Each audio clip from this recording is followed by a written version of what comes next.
Baiklah, perkenalkan nama saya Erni Mega Selvia, NIM 4213321010 dari PSP 21A, kelompok 7, Media Pendidikan Fisika. Dan materi yang saya bawakan adalah gelombang optik. Di sini tujuan pembelajaran dari media teks saya adalah yang pertama untuk mengetahui pengertian gelombang, yang kedua untuk mengetahui gelombang arah rambat dan arah getarnya, ketiga untuk mengetahui gelombang berdasarkan amplitudonya, yang keempat untuk mengetahui besaran-besaran terhadap gelombang, kelima untuk mengetahui karakteristik gelombang, keenam untuk mengetahui pengertian optik, ketujuh untuk mengetahui mata berakomodasi, ke-8 untuk mengetahui mata dengan pengamatan maksimum. Di sini kita masuk mengenai pengertian gelombang. Konsep gelombang banyak diterapkan dalam kehidupan sehari-hari. Ada gelombang bunyi, gelombang cahaya, gelombang radio, dan gelombang air yang merupakan beberapa contoh bentuk gelombang. Ketika kita melihat fenomena gelombang laut, ternyata air gelombang tidak bergerak maju, melainkan melingkar, sehingga air itu hanya bergerak naik turun begitu gelombang melintas. Selanjutnya ada klasifikasi gelombang. Gelombang berdasarkan arah rambat dan arah getarnya. Berdasarkan arah rambat dan arah getarnya, gelombang itu dapat dibagi menjadi dua. Pertama, gelombang transversal, yaitu gelombang yang arah rambat tegak lurus pada arah getarnya. Contohnya gelombang air, tali, dan cahaya. Yang kedua, gelombang longitudinal, yaitu gelombang yang arah rambat dan arah getarnya itu sejajar. Contohnya gelombang pegas dan bunyi.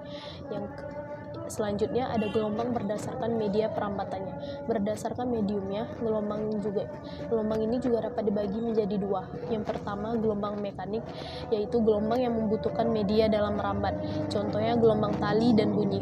Yang kedua ada gelombang elektromagnetik, contohnya seperti cahaya, gelombang radio, dan sinar X.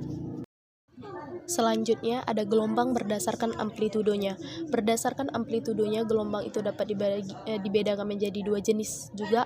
Yang pertama gelombang berjalan, yaitu gelombang yang amplitudonya tetap atau berjalan. Yang kedua gelombang stasioner, yaitu gelombang yang amplitudonya berubah sesuai posisinya. Selanjutnya ada gelombang sebagai rambatan energi getaran memiliki besaran-besaran yang sama, dan ada beberapa tambahan, di antaranya adalah frekuensi dan periode.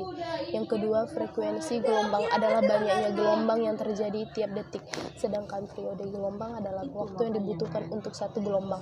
Di sini rumusnya F sama dengan N per T atau F sama dengan 1 per T. F yang merupakan frekuensi dengan satuan Hertz, N banyaknya gelombang, T waktu dengan satuan skor. Besaran-besaran pada gelombang. Di sini yang pertama panjang gelombang. A, B, C, E, F, G adalah bukit gelombang, C, D, E, G, H, I adalah lembah gelombang, titik B, F adalah puncak gelombang, titik D, H adalah besar gelombang, A, B, C, D, E. B, C, D, E, F, C, D, E, F, G, dan seterusnya adalah satu gelombang. Yang kedua, itu ada periode gelombang. Periode gelombang ini yaitu waktu yang diperlukan untuk menempuh satu gelombang. Yang ketiga, ada frekuensi gelombang. Frekuensi gelombang ini yaitu jumlah gelombang tiap sekonnya. Yang keempat, itu ada cepat rambat gelombang. Cepat rambat gelombang yaitu jarak yang ditempuh gelombang tiap sekon. Secara matematis, cepat rambat gelombang ini dirumuskan jika S sama dengan lambda, maka persamaan cepat rambat gelombang di atas menjadi V sama dengan lambda kali F. Keterangannya di sini, S itu merupakan jarak ditempuh dalam T sekon, T merupakan periode. Pengertian optik. Optik adalah cabang fisika yang menggambarkan perilaku dan sifat cahaya dan interaksi cahaya dengan materi. Optik ini dijelaskan dan ditandai dengan fenomena optik. Kata optik ini berasal dari bahasa Latin yang berarti tampilan. Bidang optik ini biasanya menggambarkan sifat cahaya tampak, sinar inframerah dan ultraviolet, tetapi sebagai cahaya adalah gelombang elektromagnetik. Fenomena yang sama juga terjadi dalam bentuk sinar X. gelombang mikro, gelombang radio, dan lainnya, gejala radiasi elektromagnetik, dan mirip maupun pada balok muatan partikel. Optik ini secara umum dapat juga dianggap sebagai bagian dari keelektromagnetan. Beberapa gejala optis bergantung pada sifat kuantum cahaya yang terkait dengan beberapa bidang optik, kuantum, hingga mekanika. Di sini, melihat dengan mata tak berakomodasi. Untuk melihat tanpa berakomodasi, maka loop harus membentuk bayangan di jauh tak berhingga. Benda yang dilihat itu harus diletakkan tepat pada titik fokus loop. Rumusnya di sini adalah M sama dengan PP per F. Keterangannya, M merupakan perbesaran loop, PP merupakan titik dekat mata, F merupakan jarak titik fokus lensa. Yang kedua, melihat dengan mata berakomodasi. Agar mata dapat melihat dengan berakomodasi maksimum, maka bayangan dibentuk oleh lensa harus berada di titik dekat mata. Sifat bayangan dihasilkan maya, tegak, dan diperbesar. Rumusnya di sini adalah M sama dengan PV per F tambah 1. Keterangannya, M sama dengan perbesaran loop, PV sama dengan titik dekat mata, F yang merupakan jarak titik fokus.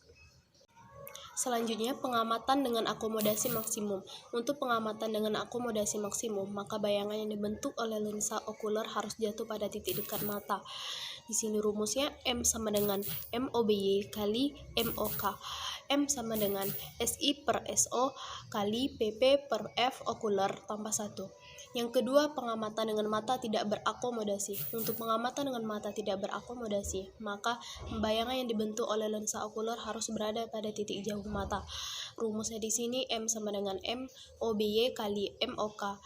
M sama dengan S per SO kali PP per F okuler. Tujuannya untuk mengetahui rumus pengamatan dengan akomodasi dan tidak berakomodasi. Baiklah, sekian dari materi yang dapat saya sampaikan. Saya ucapkan terima kasih atas perhatiannya.